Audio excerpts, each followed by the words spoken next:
Selasa 1 Agustus 2023. Assalamualaikum warahmatullahi wabarakatuh. Allahumma shalli ala sayyidina Muhammad wa ala ali sayyidina Muhammad. Mau apa setelah artefak kembali? Opini yang dirangkum oleh Adrian Perkasa.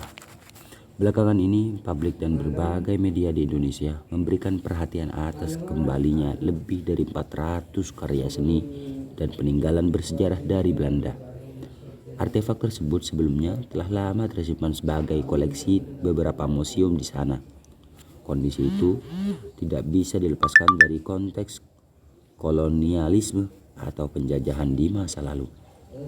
Setelah proklamasi kemerdekaan Republik Indonesia, ada berbagai upaya untuk mengembalikan berbagai koleksi museum tersebut ke pangkuan Ibu Pertiwi, seperti dalam negosiasi antara Indonesia dan Belanda pada konferensi meja bundar. Pengembalian barang-barang bersejarah juga tercatat menjadi isu penting selain masalah ekonomi politik.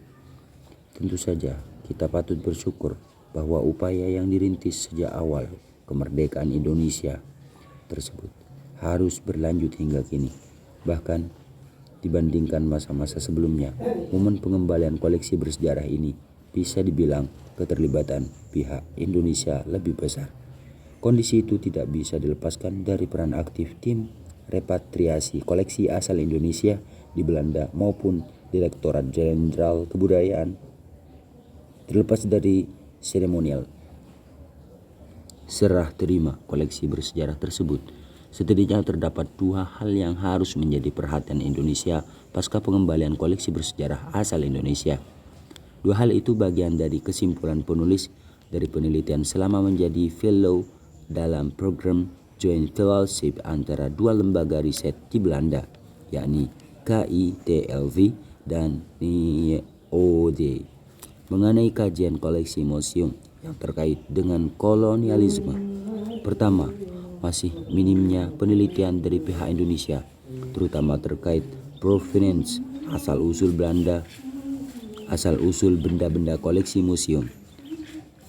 Sependek pengalaman dan pengamatan penulis, kajian oleh museum-museum baik di tingkat nasional maupun daerah pada umumnya berfokus pada deskripsi suatu koleksi. Hal yang sering dilewatkan adalah asal-usul atau riwayat benda tersebut, mulai awal pembuatan hingga berakhir menjadi koleksi museum. Padahal penelitian asal-usul atau biografi sebuah koleksi merupakan salah satu komponen penting ketika suatu pihak hendak mengklaim atas koleksi museum untuk dikembalikan. Dengan metode itu, dapat diketahui apakah benda tersebut berpindah kepemilikan secara legal seperti pembelian atau hadiah maupun dengan tindakan sewenang-wenang seperti paksaan, rampasan perang, dan lainnya. Penelitian provenience juga memiliki manfaat lainnya, khususnya dalam hal produksi pengetahuan bersama, knowledge co-creation. Misalnya, ketika penulis melakukan studi terkait koleksi Madura di beberapa museum di Belanda, salah satu koleksi Madura yang paling terkenal di sana adalah keris hadiah penguasa Madura kepada para pembesar Belanda, mulai Raja William hingga Gubernur Jenderal. Sebelum diteliti asal-usulnya, pada umumnya para ahli dari Belanda maupun Madura menganggap keris tersebut merupakan keris dari Bali. Setelah menelusuri riwayat keris tersebut, baik yang berasal dari sumber tertulis Belanda, Indonesia, Jawa maupun Madura, diketahui bahwa para penguasa Madura, khususnya Wangsa Cakraningrat, telah menciptakan suatu gaya tersendiri yang merupakan sintesis dari berbagai arus budaya. Isu penting kedua yang harus diperhatikan adalah terkait mekanisme dan kewenangan antar pemerintah pusat dan pemerintah daerah Pemda dalam pengembalian koleksi museum asal Indonesia. Sejak awal kemerdekaan hingga saat ini, urusan tersebut merupakan kewenangan pemerintah pusat. Tentu saja hal itu harus dipahami mengingat konteks hubungan luar negeri antara pihak Indonesia dan Belanda. Namun, juga harus diperhatikan bahwa banyak sekali aspirasi dari banyak daerah di Indonesia untuk memulangkan benda-benda yang berasal dari daerah mereka. Misalnya, Meriam Lada Secupa dari Aceh dan Kepala Demang Lehman dari Kalimantan Selatan dalam keterangan berbagai museum dan ahli di Belanda. Sesungguhnya telah ada permintaan yang dilayangkan dari beberapa pihak, mulai Pemda hingga keluarga atau keturunan dari Kesultanan Aceh maupun Demang Lehman. Beberapa tahun lalu, hanya mengingat saat itu belum terdapat framework kebijakan yang jelas seperti rekomendasi dari Komite Galvez untuk pemerintah Belanda pada 2020. Tidak ada tindak lanjut hingga saat ini.